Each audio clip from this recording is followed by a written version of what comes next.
Hello everyone और स्वागत है आपका। जरा सोचिए, अगर आपको दुनिया की सबसे कीमती और पावरफुल चीज मिल जाए तो आप उसका क्या करेंगे।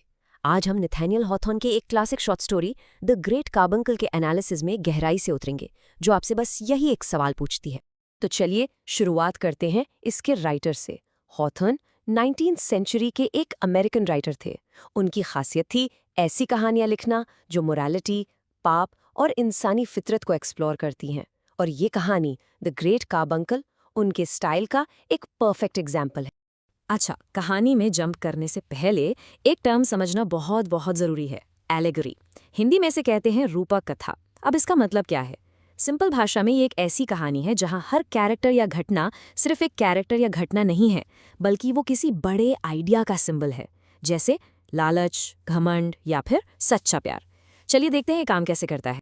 तो वही सवाल फिर से, अगर आपको अचानक से कोई ऐसी चीज मिल जाए जिसमें बेइंतहा ताकत हो, तो आप क्या करेंगे? आपका जो भी जवाब होगा ना, वो आपके कैरेक्टर के बारे में बहुत कुछ बताएगा। हॉथॉर्न की ये पूरी कहानी इसी एक आइडिया के इर्द गिर्द घूमती है। ओके, तो अब चलते हैं इसकी दुनिया में। तो कहानी सेट है क्रिस्टल हिल्स के बेहद कठिन ऊंचे नीचे पहाड़ों में। और यहाँ एक पुरानी कहानी मशहूर है, एक विशाल चमकते हुए हीरे की, जिसे कहते हैं द ग्रेट कार्बंकल। ये हीरा यानी जेम आखिरी इनाम है, एक ऐसा आइडियल जिसे पाना लगभग नामुमकिन सा है। कहा जाता है कि इसकी रोशनी इतनी तेज है कि मीलों दूर से दिखती है, और इसी रोशनी ने अलग अलग तरह के लोगों को अपनी तरफ खींच लिया है। हर कोई इसे हासिल करना चाहता है, लेकिन सबका मकसद अलग है। तो अब टाइम है इन सब कंपेटिटर्स से मिलने का। इनमें से हर एक इंसान की किसी न किसी कमजोरी या गलत ख्वाहिश को रिप्रेजेंट करता है। सबसे पहले है द सीकर। ये एक ऐसा आदमी है जिसने अपनी पूरी जिंदगी बस इस हीरे को ढूंढने के जुनून में बर्बाद कर दी। वो इस बात का जीता जागता सबूत है कि कैसे एक जिद, एक ऑब्सेशन इंसान को अंदर से पूरी तरह खा जाता है। आ गए हैं डॉक्टर कैकाफोडल, जो एक साइंटिस्ट हैं। वो इस हीरे की खूबसूरती को एंजॉय नहीं करना चाहते, नहीं, उन्हें तो बस इसे तोड़ना है, इसका केमिकल एनालिसिस करना है।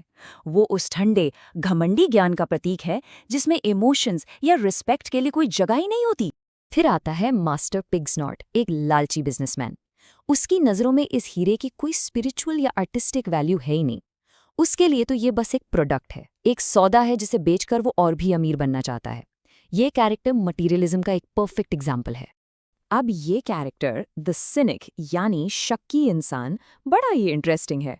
वो यहाँ हीरा पाने नहीं आया है, बल्कि ये साबित करने आया है कि ऐसी कोई चीज़ है ही नहीं। और आयरनी देखिए, जब उसकी आंखों के सामने सच आता है तो उसकी रोशनी ही उसे हमेशा के लिए अंधा कर देती है।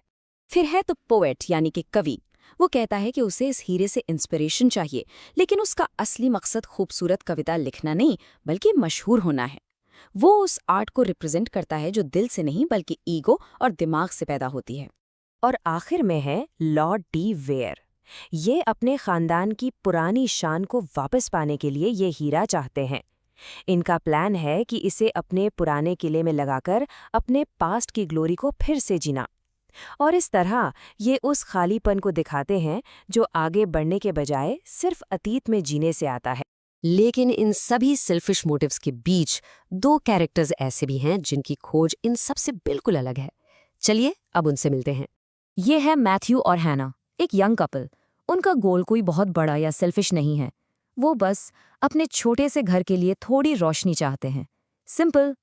और यहीं पर इस कहानी का असली दिल सामने आता है। देखिए, एक तरफ है वो सब लोग जो दौलत, शोहरत और पावर के पीछे भाग रहे हैं, और दूसरी तरफ है ये जोड़ा जिसे सिर्फ अपने घर में प्यार और रोशनी चाहिए। यही कहानी का मेन कॉन्फ्लिक्ट है, दुनिया की बड़ी बड़ी ख्वाहिशें वर्सेस सिंपल घरेलू खुशी। तो ये सारे अलग अलग रास्ते पहाड़ की चोटी पर आकर एक हो जाते हैं, जहां द ग्रेट कार्बंकल का सच आखिरकार सबके सामने आ जाता है। चोटी पर यानी क्लाइमैक्स में हर किसी का सामना अपनी असलियत से होता है। द सीकर का जुनून उसकी जान ले लेता है। द सिनिक की आंखें जब सच देखती हैं तो वो अंधा हो जाता है। और इन सब के बीच मैथ्यू और हैना एक ऐसा फैसला लेते हैं जो सबको चौंका देता है। वो उस चमकदार हीरे को देखते हैं और समझ जाते हैं कि उसकी रोशनी एक शांत, सुकून भरे घर के लिए बहुत बहुत ज्यादा तेज है।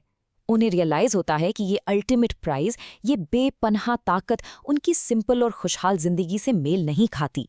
तो आखिर में इन सब का क्या हुआ और हॉथॉर्न हमें आखिरी सबक क्या सिखाना चाहते हैं?